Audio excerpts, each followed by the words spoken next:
different stream right now than our actual service. But we're here, we're live. We're trying to figure out this whole live thing. We're not quite sure. So if you haven't heard, we're all actually live this week, like straight up trying to video mix and figure out what's going on. So we're actually live, which means you have the opportunity to ask questions to us live. And so go ahead and type those in the chat. The only way we know you're here is if you are in the chat.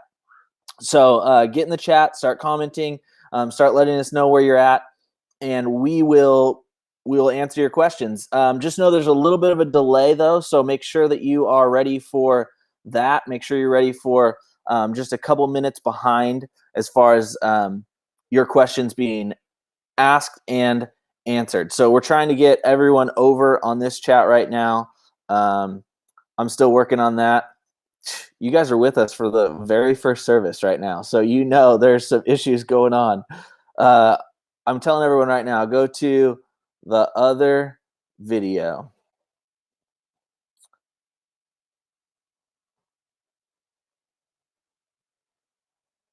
All right, we're live on this video right here. If you're with us, you found the right place. If you're on the one that's like actually saying that it's our service, who knows? That's the wrong one. All right, now you're here with us live, and now we're rolling for real. So it wouldn't be a normal service though without our hosts, and we have some awesome hosts that have been with us pretty much every single week, and so we're going to bring them in right now. We're bringing in Sando to our live show right now, and so here he is, Sando.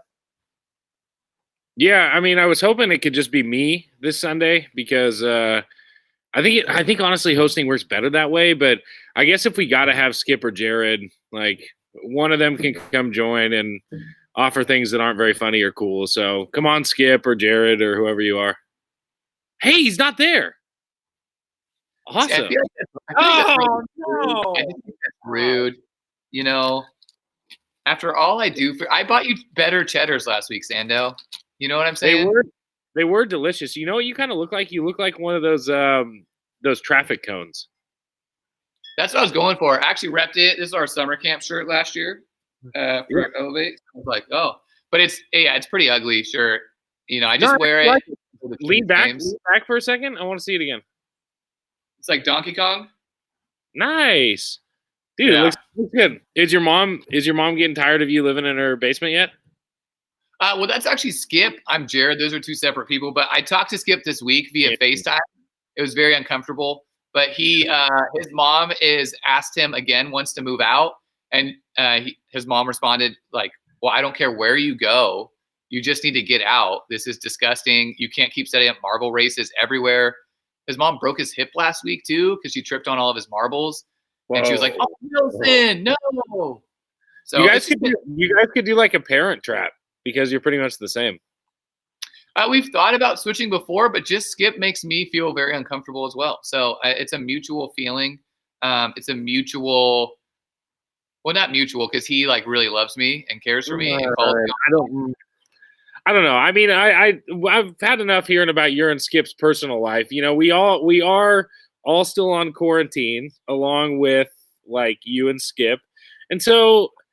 Like we've done this a few times before. I think we've got some memes here that kind of capture some of what we're all feeling. Oh gosh, what is that? Yeah, this meme. This one killed me, man. I thought it was so funny, but like I don't know about you guys. What's funny about that? You got to read the words, Sando. I know you skipped that part, but at the Woody with 3 months without blinking because Andy has not left his house for quarantine. I don't know about you guys, but for me, I have a bunch of kids, and the documentary that is Toy Story and how it captures what toys really are like. Man, I feel bad for my kids' toys. Like, I just feel bad. I bet he's probably thinking Sid's house doesn't look that bad next door. I wouldn't mind getting shot off in a rocket right now. Who is Sid? Sid is the kid that lives next door to Andy and Toy Story. Was Sid the guy that gave Woody gangrene here? That why he's looking so gross and stuff? Did Sid like poison him or what happened? I don't know. I mean, you could change this to so many different things, but it's like, I mean, Woody after like 24 hours straight of Fortnite, you know. All right, that's good. That's good. I'll have It's to like watch that movie sometime. Yeah, I feel like this is what I looked at like after our last lock-in, you know, or fast forward, or you know, like just some 24-hour like event where you're like, oh man. Yeah, I feel like that's what you kind of look like right now, just minus the cowboy hat. I mean, it makes sense. I mean, I didn't wear my cowboy hat today. I definitely have my cowboy boots on. This is Brentwood. Yeah, but after a hard night of chucking corn, you know, and doing the Brentwood things, but okay, let's go to our next team. I'm tired of hearing about you chucking your corn or whatever. Oh man, this is a good one. I don't know about you families out there, but my family, we've been trying to play a little bit of board games, stuff like that. But Monopoly is based on luck. Unless I win, then it is based on strategy, and I'm a genius. Now, Monopoly, I feel like, is how world wars start. I don't know about how your family operates, Sando, but I remember vividly as a child playing Monopoly and my dad screaming very inappropriate words at my sister and slamming the board across the room. Remember, well, what I remember is I remember taking my Monopoly money. I invested it well.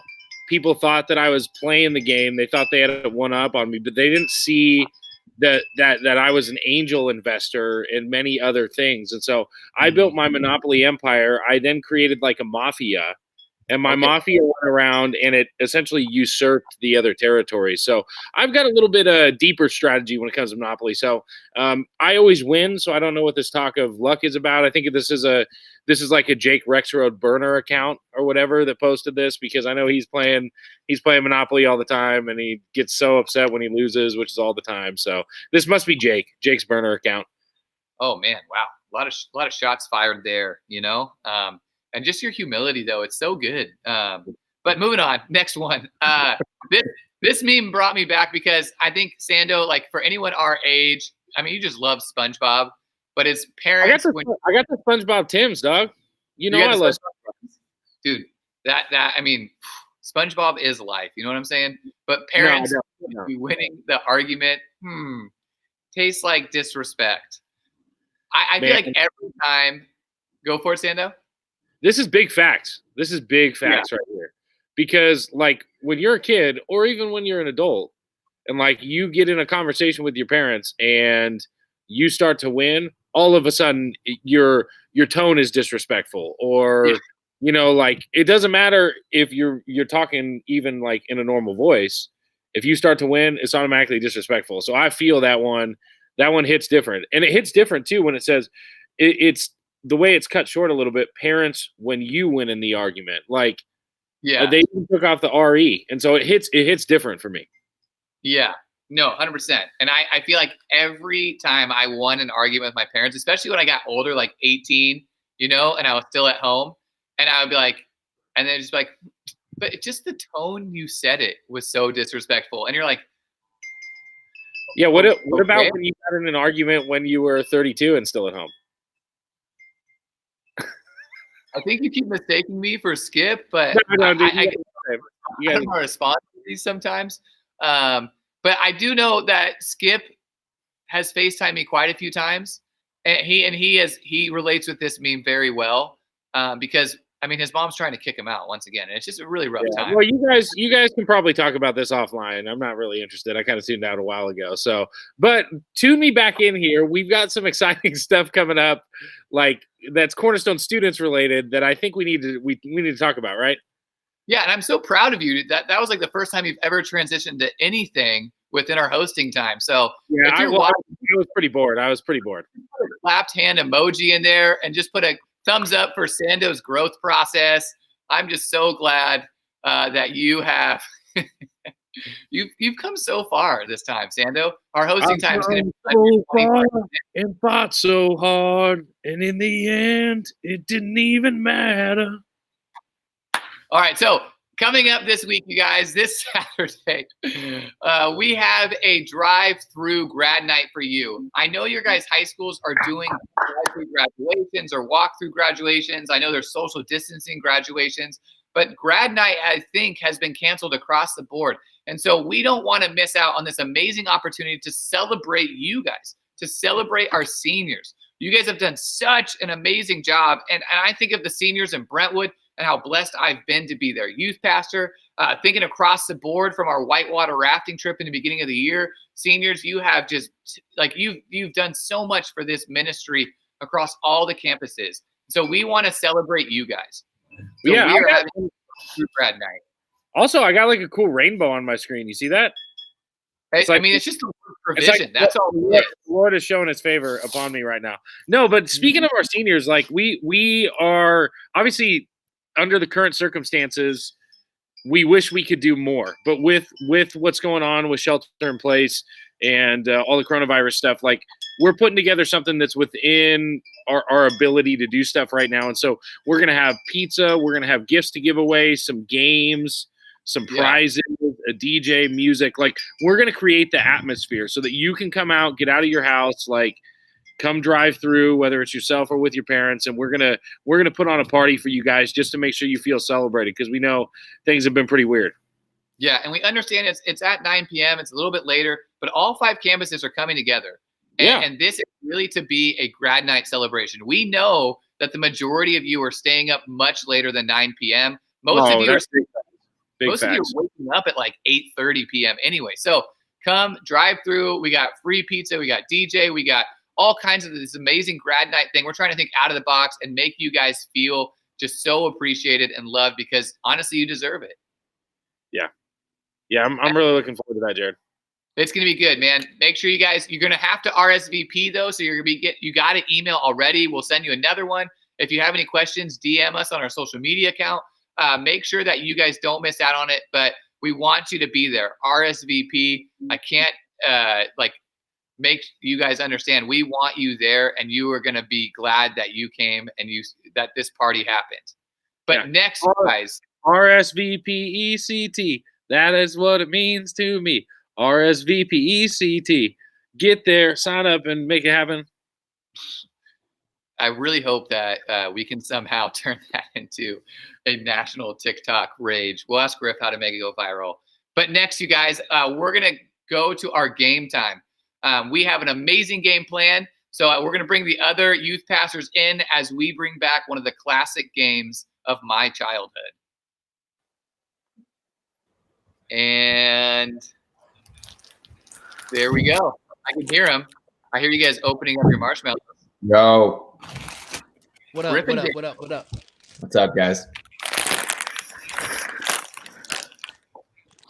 Looking good. Got that jet puff. Jet Puff is real. Mine are a little old, so it's more like gonna be rocks. Oh, dude, I just bought these. These are fresh. This, by the way, I feel like we should clarify, this live stream is in no way affiliated with Craft Jet Pup, but it is just a great product.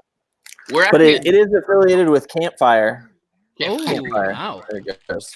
I heard it was sponsored by our oat milk Planet Oat providers. Yeah. Great people over there. Yeah. All right. We thank our sponsor, Michelle, as well. She has been providing all of our drinks and marshmallows.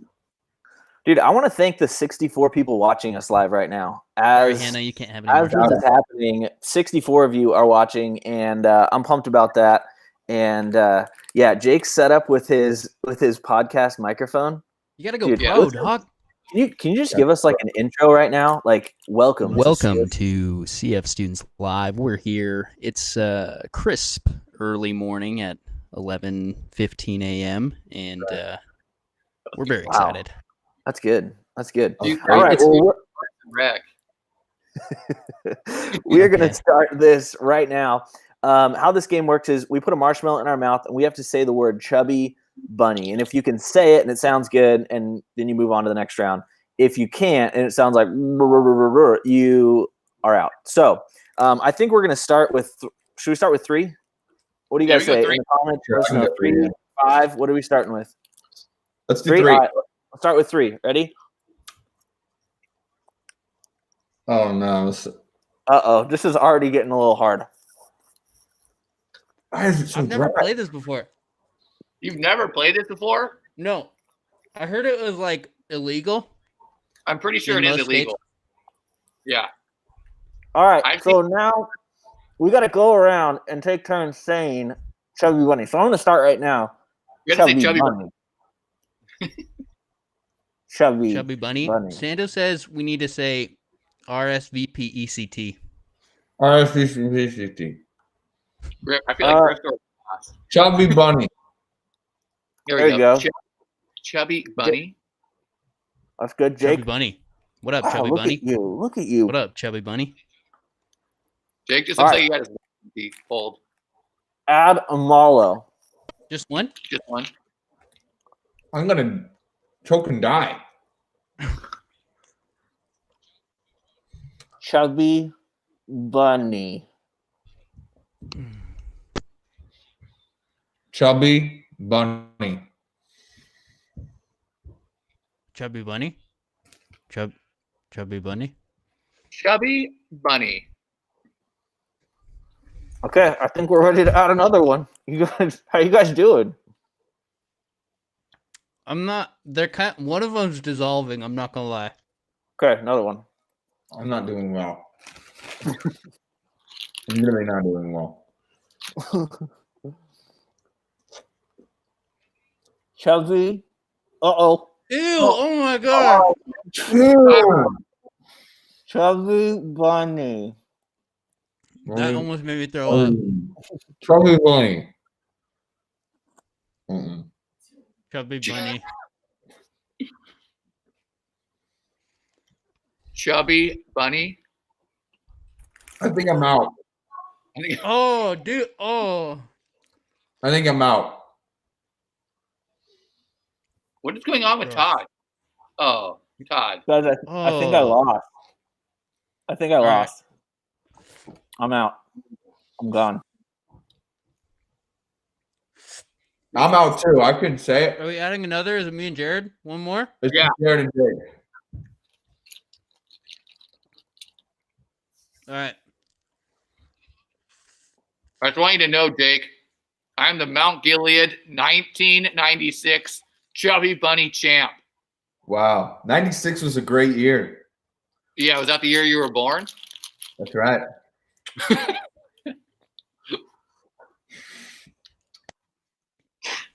Oh, man. Mm-mm. Are you out, really? Maybe my marshmallows are just smaller than your guys'.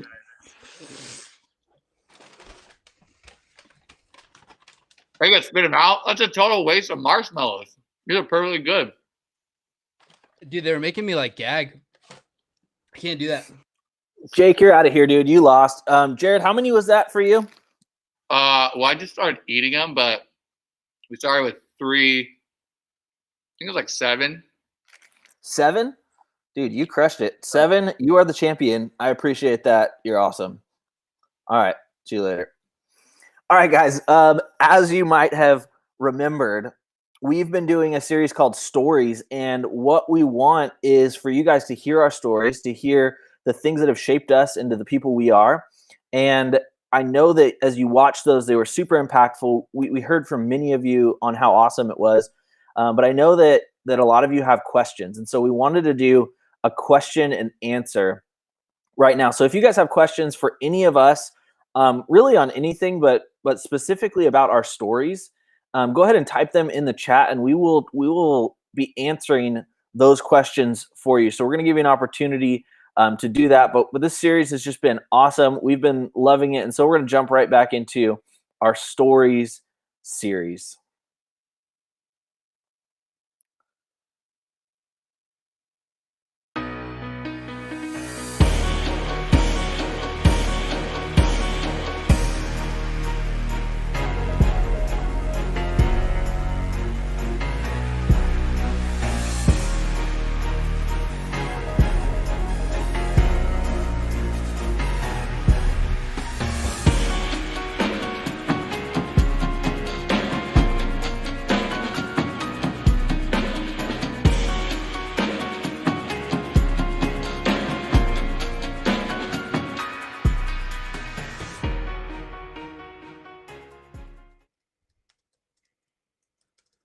What is up? How is it going?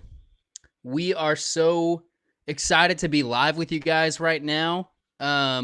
Just real quick, I want to let you know, just as a reminder, we are actually live. This is happening in real time.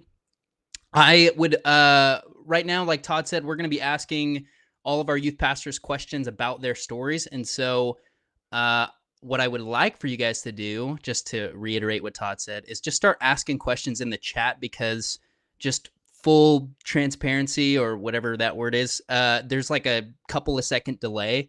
So if I could have some time to see what you're typing, it would give me enough time to actually ask your questions. And if you could keep it appropriate, that way I don't have to call anybody out here on the live stream, that'd be awesome. But, oh, hey, what's up, Katie Hatfield? How's it going? Anyways, I'm not good at multitasking, so I'm trying to read while I'm also looking at a camera. But what up, Chloe? Okay. Caleb, what is it? Okay.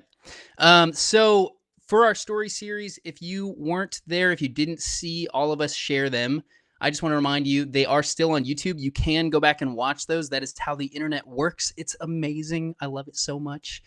If you did see those, maybe if you don't remember some of the things that we talked about, or if there was something that you heard us share that you just want to know a little bit more information on, we would just love for you guys to ask questions. So I'm right now waiting for people to ask questions for me, for Jared. You could ask them for individuals, or you can ask them like to all of us. So, oh, thanks, Clover. It is a nice mic. It's not mine, but I'll take credit for it. All right, I'm going to start off with a question that I have for Griffin while I'm also reading this. This is hard to do. Todd, I don't know how you made it look so good. All right, Griffin, I have a question for you. What's up? Just get that on the screen really quickly. All right, so Griffin, you talked about forgiving your father in your story. What was the hardest part about forgiving him? I think the hardest part always when it comes to forgiveness is first dealing with the hurt that you've been inflicted with. So whatever that may be, a lot of times when you're in close proximity to people, it's pretty inevitable. We're all imperfect. Somebody's going to get hurt. And so with that hurt, you have a choice either to hold on to it or let it go. And forgiveness is really just the act of letting go. So I think for me, the hardest part was holding on to something, holding on to bitterness, holding on to resentment, and actually not playing into a cliche, but really letting go of it and trusting that God was the one that was going to enable me to do that. So yeah. I think what's really cool, at least for me, I got to hear your story. Is you're 23, right? Yes, sir. Jordan here, baby. Let's go. Let's go. The cool thing is, like, God has shown you so much in such a short amount of time, and I think it's cool how He's going to use that moving forward. And I really did love, this is just a personal shout out, I loved your story of forgiveness. What do you think the most challenging part about forgiveness is for you? Yeah. Like, I know we talked about your dad, but just speaking into forgiveness specifically, like, what do you think is the most difficult thing about that? Yeah, I think that's a great question. I think it's taking that step from harboring resentment and holding on to hurt, because I realized I watched people that spent their entire lives being hurt by their parents, or using the hurt that they've experienced in their life as an excuse to live the way that they were living. And I realized that I didn't want to live that kind of life, that I wanted to live in freedom, and I wanted to live in the hope that God had for me, and that was in His grace and His mercy. And so I started to kind of step out of that when I realized that forgiveness is really kind of an overflow. And it sounds weird to say, but it's like forgiveness is something that you're first given from God, and then you're able to extend it out to other people. And I think the reason why people have such a struggle with extending forgiveness is because maybe they haven't fully received forgiveness. Wow. Maybe there's some areas in their life that they haven't forgiven themselves for, that they haven't even fully realized that that they needed forgiveness for, or they needed to forgive somebody else in. And so I think for me, is like, I really needed to, for the first time in my life, fully embrace the love of God and forgiveness in order to receive that and move forward and live the life that God has called me to. That's good. Yeah, that's really good. I think well, I'll talk about this later when I'm talking about my story, but forgiveness, I think, is such a difficult concept to receive for ourselves, like you just said. Yep. But I think you're spot on. Once you receive and accept that, it makes it so much easier to forgive others, because you have a better understanding of how Jesus forgives us, and how could we not forgive someone else. So that's really good, man. Thank you for asking, or for answering that question. Yeah. The most questions I'm getting right now is, how was your day? How was quarantine? Let's see. What were you first working as when you started working at the church? Little LG, I'm not sure who you're directing that to. Can you like say a name? So I can specify that. But I'm going to start off by answering, how is quarantine, if that's okay. Quarantine is interesting. That's probably the best way I can put it. I think there's some ups, there's some downs. There's, I mean, I don't have kids. I'm not a single parent, so I'm not dealing with that.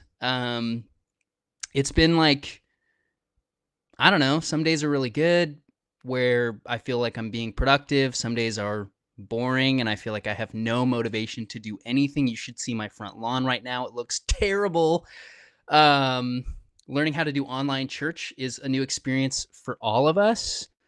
And I'm sure for you as students, it's a new experience, getting to be a part of an online service. And it's just been, interesting is probably the best way that I can say that. Does anyone else, do any of the other youth pastors want to answer how quarantine has been going for you? Just because I didn't see who that was directed towards. It's been good for me. I'll moments. Okay, go ahead, Jared. I think No, like go, you, go, Jake, go. I think you nailed it, Jake. It's like a lot of ups, a lot of downs. Like I'm really trying hard to stay positive. I'm really trying hard to keep motivated and exercising and staying in the Word with God. And I'll feel like 1 minute I'm doing really great, and then like the littlest thing will like destroy me, and then I'm like crying, And but I think like most people up there, I have my moments of up and I have my moments of down. It's just trying to stay positive and realize that I'm not in control and God's got me, and just doing the little things that make the big impact. Yeah. Yeah, that's cool. I mean, it's cool. It's ups and downs and all around, but I appreciate the vulnerability. I'm sure the students do too. Anyone else want to go? Yeah, I think there's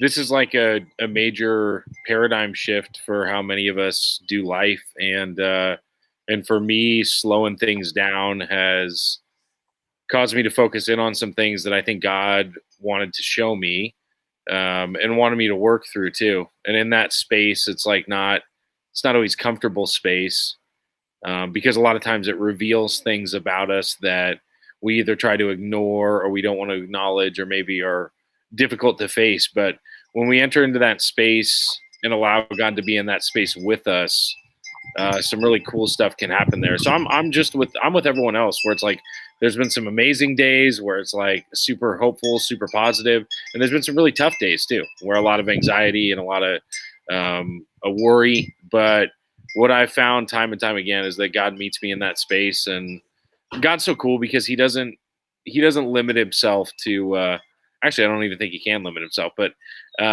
he doesn't limit himself to connecting with us in just one specific way. He can reach into our lives and our situations in a number of different ways. And it's been cool to see him do that in different ways at different times during the course of this. Nice. Yeah. Yeah, those are really, really good points. I want to, first of all, I'm having a really hard time multitasking, but I'm trying to read the chat while also responding, and I'm not good at it. But I saw a question that I want to jump into. Is that, yeah. is that I've cool? been seeing a few about us being youth pastors, but Todd, you go, man. Yeah, I saw a lot about us being youth pastors. And first quick question for me, when I moved here, I didn't know any of them. So somebody asked if we knew each other before coming to Cornerstone. Nope. Never even seen any of these guys. And I could say my life is so much better now that I do know them, though. Truth from the heart for you Aw. guys. But the question that kind of can go to any of us, but what was a specific time that we knew we wanted to be a youth pastor? So for me, I was actually a junior in high school. And I talked about it a little bit in my story, but my story was really about like what's going to make people see me better. And so the motivation behind a lot of it was like, everyone loved my youth pastor. And so I wanted to be in the spotlight and loved as much as they were, which was part of it. But I also really felt God clearly speak to me. I was a junior in high school and I was on a mission trip. And God, for some reason, works really well in mission trip settings. He just prepares your heart in certain ways. And so I was on a mission trip, and the speaker that night had challenged us and had said, okay, everybody close your eyes. And so I have my eyes closed. I'm sitting there, and they said, now think for a moment, if you can't fail, what is the greatest thing you could do for Christ? Like anything. Think big, dream big. And for me, I'm sitting there and my eyes are closed and I'm thinking, man, what if I could be like in full-time ministry? What if I could like give my life to doing ministry? And he said, okay, everyone open your eyes. And he goes, now let me ask you this question. All of you guys dreamed of big things or whatever you could do. He's like, let me ask you this. Why would you ever do anything less? And it like smacked me, it like hit me hard. And I'm like, oh my gosh, like this is what I'm supposed to do with my life. And God was really like pushing me to say, hey, don't just make this something that you say you could possibly do, but actually jump in and do it. And it was a huge moment for me. And for me, that's when I started to get into ministry and knew that that's where God wanted me to go when it came to ministry. Yeah, thanks, man. I love that. I'm gonna try to answer a few of these questions because I know with the delay we're kind of, I don't want to make anyone feel like they're left out, but I'm gonna try to answer little G employee, I think is how you say that. Who else do we got on here? There's a couple more. I'm trying to scroll through, but my internet is awesome. But some of the questions are involving what were you first working as? How old were you when you first started working as a pastor? When did you start working at the church? All of this stuff. Fish Visions. What up, Fish Visions? We got at what specific time in your life did you know you wanted to be a youth pastor? And were you scared of going into it? How old were you guys when you became? Okay, I'm going to try to answer a bunch of these. So for me, I, like Todd, I didn't know any of these guys before I came to Cornerstone. And to kind of speak into Caleb's question, 10 years ago, I would have been 17. So I was a senior in high school.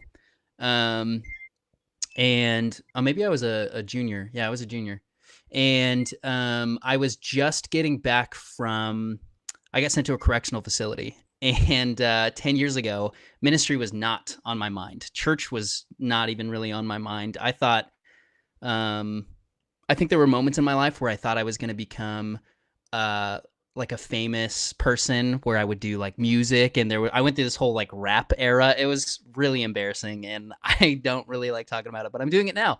And then there was another point in my life where I thought I was going to go to the Air Force and maybe become a police officer after that.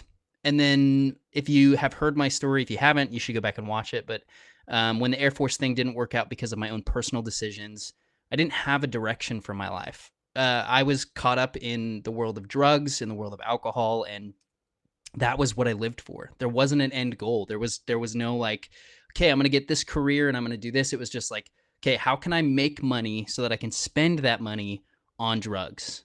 That was it. Food wasn't even on my mind because it just didn't matter as much as drugs. And then in 2012, when God changed all that stuff, March of 2012, I started ministry as a volunteer, like I shared in my story. And I was volunteering as an apprentice for Sando, for Becky. I was on the worship team. I was doing all this stuff. And then I ended up getting a job at Hume Lake. And then when I came back from Hume Lake in 2016, then I was hired on at church at Cornerstone as the Danville youth pastor. So I started working when I was 23.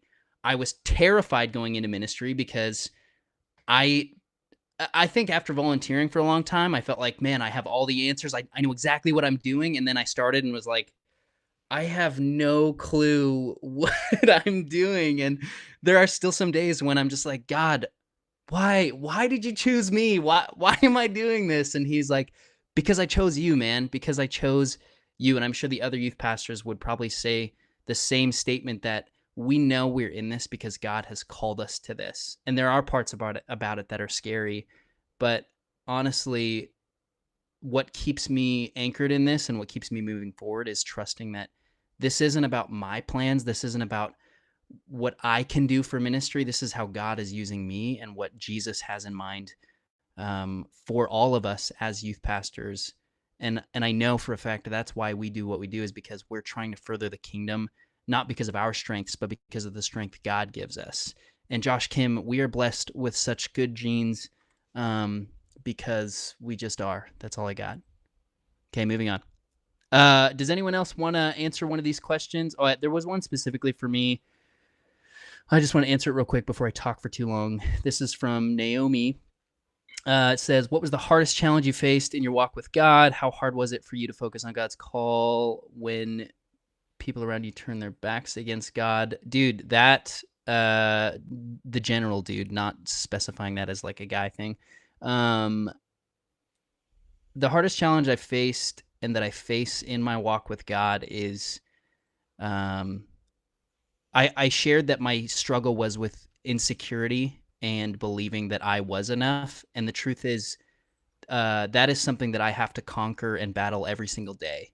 And I think the hardest challenge that I did face and that I still face is believing that God chose me because he wants me. I'm at a really good place with that now, but there have been some seasons, if you've known me for a long time, if you are one of my leaders or even one of my students, I've shared this a bunch, that I have gone through some really dark pits of depression where I question my value and my worth, and I go like, man, I'm not the guy for this. I shouldn't be doing this, especially when people around me turn their backs against God, where I'm like, how can you turn away from something that is so real and so true? And it makes me feel like, gosh, I can't do anything. And then it reminds me, the truth is, Jesus is the only one that changes hearts, not me. And that is what gives me confidence. So that is to answer all of those questions. Let's see. Sorry, I'm just trying to.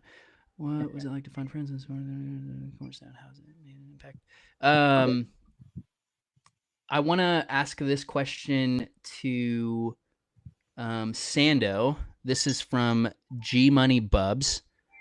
I don't know who that is, but it says, what was it like to find the friends and support that you guys have found at Cornerstone?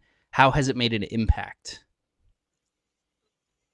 Yeah, I mean, I think that's a really good question. Like for me, when I came to Cornerstone, so I have been attending Cornerstone for 10 years now, and I've been working at Cornerstone for 8.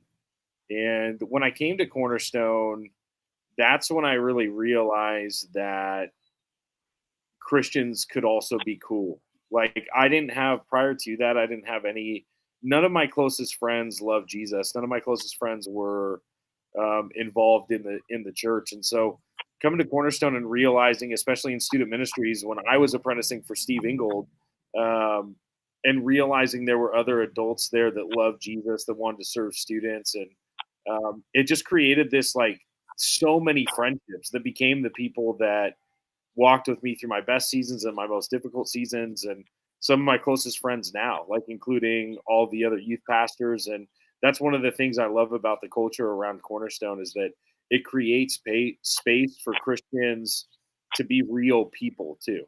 And what I mean by that is like you do come as you are. You don't come as like the best version of yourself or what you hope you could be. You of course, we all want to become more like Christ, but we get to be real people and we don't have to come in with this veil. And so having the support and friendships at Cornerstone over the last several years, like that was game changing for me about a decade ago, where it's like now most of my best friends like love Jesus, but are also people that I'll go hang out with outside of church too. So you've got that kind of duality to it. So it's been crazy. Like I can't imagine life not having that. Yeah, that's good. I love that. Does anyone else want to try to answer Griffin, Jared?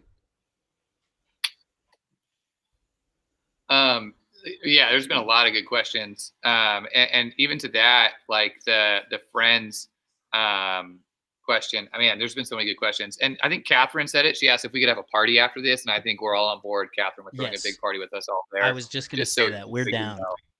Yeah. And I think a lot of what you said is Sando, I relate a lot. When I was in high school, I would say the majority of my friends were not believers. And it wasn't until my senior year that I found some fellow believers, and my life really changed once I found core Christian friends. And when I went to my college up in Reading, I met some amazing godly people who like sports, because for myself growing up, most of the Christians I knew I thought were like squares and not cool, and none of them played sports. And if they did, it wasn't like a real sport. You know what I mean? It was like, I don't really know, but like underwater basket weaving or something, some like badminton. Sorry if you play badminton, it is a real sport, but that's kind of where I was at. But I like a lot of these questions, and the 10 years ago one, if I was in high school, I'd be 22 and I was a pastor back then.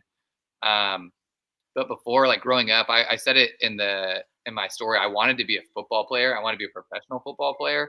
And I thought I could do it. And then it changed. And the funny thing is another person I asked this earlier is, when did you know God was calling you into ministry? When did you feel that? And I felt it from a really young age. I remember a very vivid experience I had at a summer camp where this speaker who was a youth pastor talked about lighting a firecracker off in his hand and telling these really funny stories, but yet it was so engaging, and his communication style, like I loved it. Some of you may know him. His name's Brian Holland. He speaks at Hume, and it just engaged me in a unique way. And I thought, you know what, like, God, maybe I want to do that. And then I had this moment where I was like, I just felt like God really telling me, like, yes, like I want you to be a youth pastor. And then I fought the rest of my life trying to be a professional football player. And I still have that Uncle Rico syndrome where I think, I'm going to be a football player still, even though I'm like 32 and old.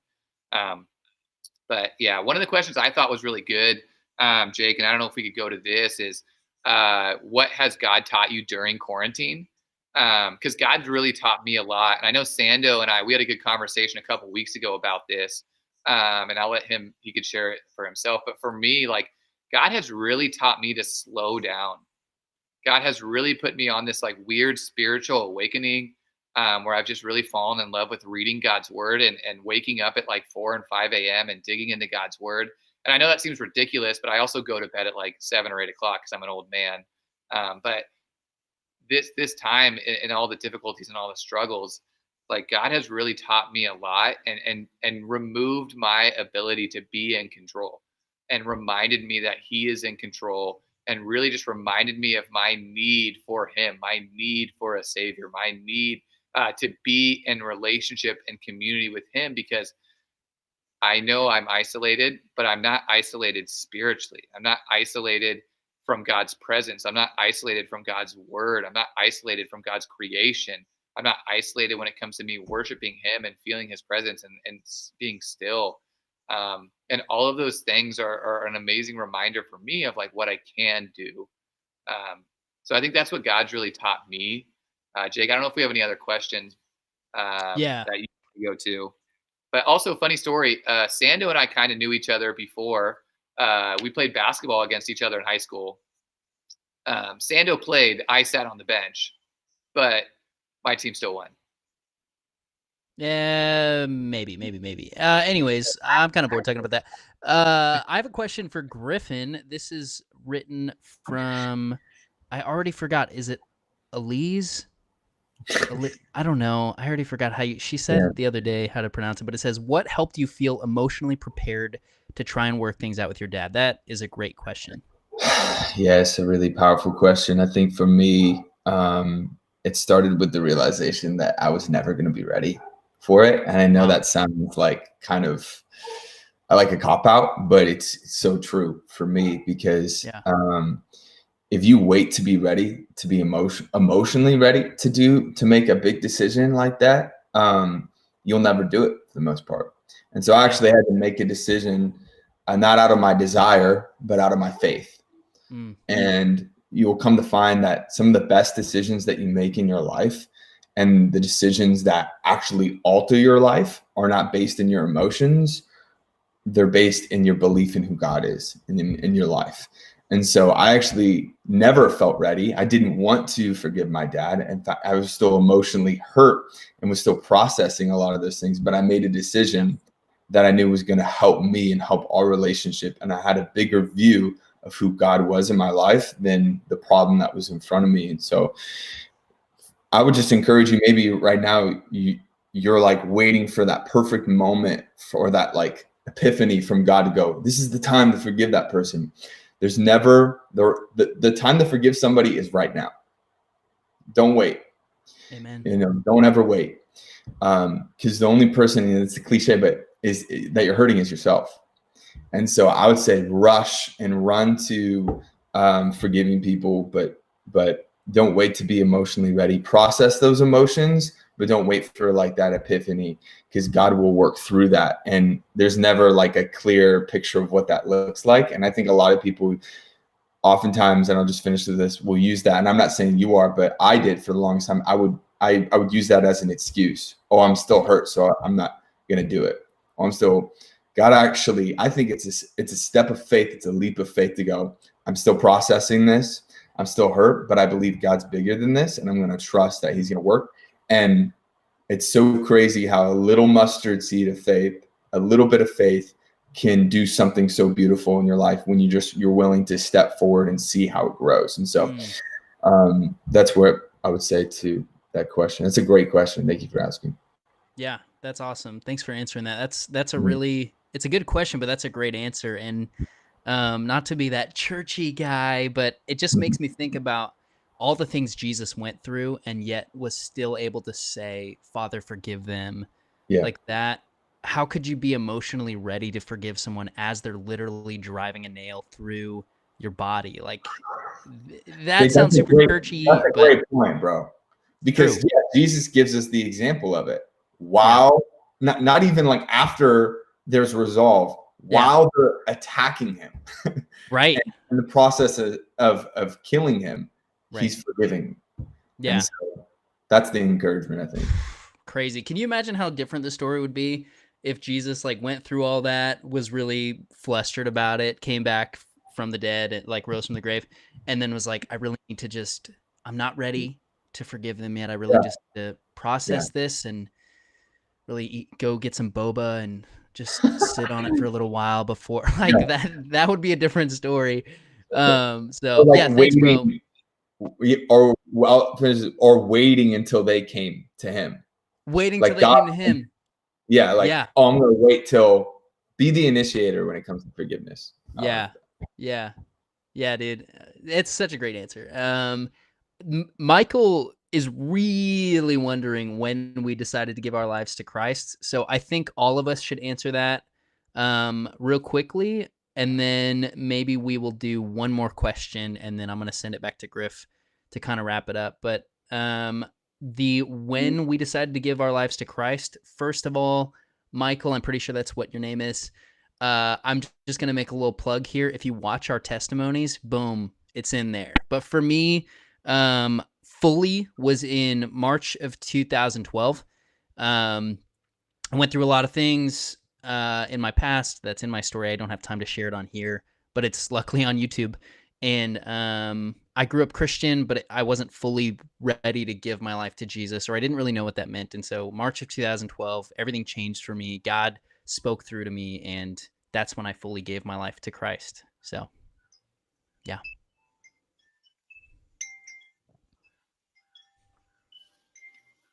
No audio.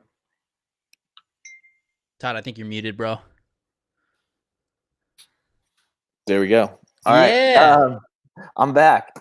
To reiterate what Jake said, though, go watch our stories, because we spend a lot of time really unpacking everything about our testimony, our struggles, how we came to Christ, and why we follow Christ now. So if you haven't seen those, great thing to be able to see each one of us really unpack in depth everything about our life. And it's really in a engaging way. So go ahead and watch that. For me, I grew up in a Christian home, and I was going to school to be a pastor and realized that I didn't actually know Jesus. And for me, it was something that happened when I was in college. But before that, I think I understood it fully when I was like in 7th grade. And I think I prayed the prayer to receive Jesus when I was like 3 years old. So it's kind of been a journey for me and a process throughout my whole life. But Sando, what about you? Yeah, for me, kind of similar, Todd. I grew up in a Christian home, and so I knew how to go through the motions, but it didn't hit for me till I graduated college, which was back in 2008. And so for me, it was like fall of 2008 when I really got serious about walking with Jesus and understood that to its full extent. And so, yeah, that was 12 years ago. I'm 34 now. I think I was like Griffin's age then. And so, yeah, but that's when it became real for me. For myself, I think like I grew up in a Christian family, and like Jake said, you can watch our stories. But I think for me, it was 18. It was I really came to an understanding of God's grace because of just the backsliding and the falling into sin that I had done. And it wasn't until I met somebody who I think was a true follower of Jesus Christ, really impacted my life. So I'd say about 18 is when I really decided to give my life fully to Christ. But what about you, Griff? Yeah, I like many of you, started following Jesus at a young age. At least received like forgiveness from God, and was like in the family of God, but had a hard time following Jesus. And so I think for me, it wasn't really until like early college years, late high school years, where I started to heal from a lot of things that I'd been struggling with, and which some of the brokenness in my own life. And since then, haven't really looked back.